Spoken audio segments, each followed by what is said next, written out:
আমার পেট আমার পকেট ভরার জন্য আপনার ছাত্রদেরকে নামাবেন রাস্তায় রাস্তায়, তারা কালেকশন করবে পড়ালেখার মূল্যবান সময়গুলো, তারা রাস্তায় রাস্তায় মানুষের সামনে হাত বাঁধবে শুধুমাত্র আমার পেট আর পকেট ভরার ধান্দা করার জন্য। একটা মাহফিলের আয়োজনে প্যান্ডেলে, মাইকে, লাইটিং এ কয় টাকাই বা খরচ হয়? সবচাইতে বড় অ্যামাউন্টে খরচ হয় চুক্তিবাদী বক্তাদের পেট ভরার ধান্দা পূরণ করার জন্য। এখন একজন যদি 1 লাখ, একজন 50,000, একজন 2 লাখ ডিমান্ড করে বসে, মাদ্রাসাগুলোতে টাকা ভাই কত আছে?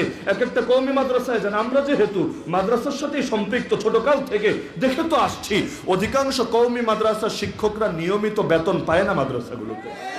তাও বেতন কত এটা ভাইবেন না যে 2-4 লাখ বেতন, তো এজন্য ঠিক মতো পায় না, মনে হয় 50-60 হাজার নিয়মিত পে করে বাকিটা বাকি থাকে না রে ভাই। বেতনই 5,000, 7,000, 8,000, 10,000, 10,000-এর উপরে বেতন কয় মাদ্রাসার কয় হুজুরা আছে। এরপরও দেখেন মাসের পর মাস পেরিয়ে যায়, হুজুররা বেতন পায় না ঠিক মতো। এমনকি এই বাজারে, যেই বাজারে গরুর গোশত 5 কেজি কিনতে যান, দেখেন কয় টাকা লাগে। এই বাজারে এসেও বেতনগুলো পায় না ঠিক মতো। সেখানে নিজেদের ফিকির করা দূরের কথা, বাচ্চাদেরকে রাস্তায়